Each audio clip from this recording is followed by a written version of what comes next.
Good afternoon, everybody. I'm Ryan Patrick, Certified Financial Planner, and today I'd like to talk to you guys about insurance. What a fitting topic for Gasparilla Eve, right before a gigantic risk festival.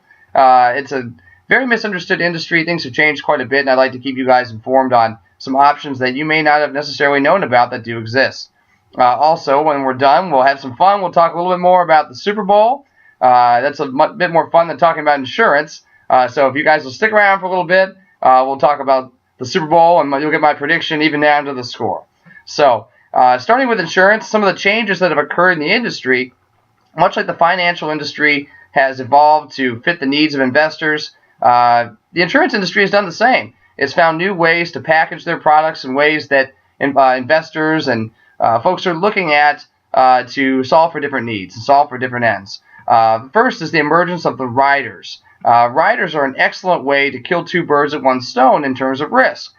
So let's say you're insuring your life and you're also interested in disability or long-term care. You can package a rider into your insurance policy in different ways that would allow you to insure for your life, and then the possibility of becoming disabled and not having your income, or the possibility of catastrophic medical costs as you age. So there are different ways you can package those, but it is a nice new way to adapt to some of the changes and some of the new risks that you may or may not have in your life.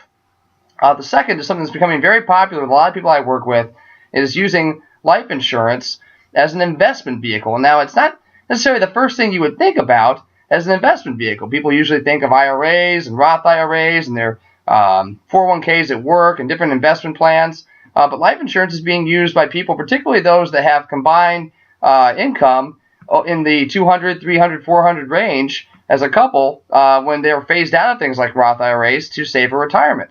One of my favorite examples is indexed universal life. A lot of folks are a bit concerned about the market, and they like to find a way to stash away a good amount of money for retirement. They may not have a comprehensive plan at work, and this allows them to, A, protect against life and the risk of an untimely death, protect their family, and then put away what essentially is a check to themselves for whatever they want every year in terms of the cash value of the policy, and then grow that policy index in different ways to the S&P 500 or the Dow or a variety of different strategies. So there's a lot out there that can help you save for retirement and then also be protecting your family against an untimely death. So this is a new opportunity for many people, but not something everybody knows about, and I'd be more than happy to answer questions more about that specifically and talk about your situation as it pertains to you and your financial plan. So that's all for insurance. I promise to keep it short, and we'll talk a little bit now about the Super Bowl, which is a lot more fun to talk about than insurance, which would be a bit morbid. So I favor the Patriots in this game, and I'll go ahead and tell you why.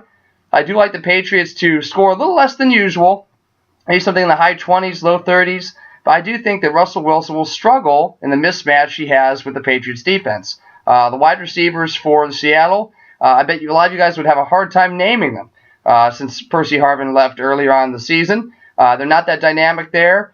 Patriots are excellent in the secondary. I think they'll get some pressure to keep Russell Wilson from running around and working his usual magic. So I take the Patriots 27-20 in a tight game that after halftime the Patriots pull away a little bit. And that's my prediction. Hopefully I can stay perfect from the divisional round on this time.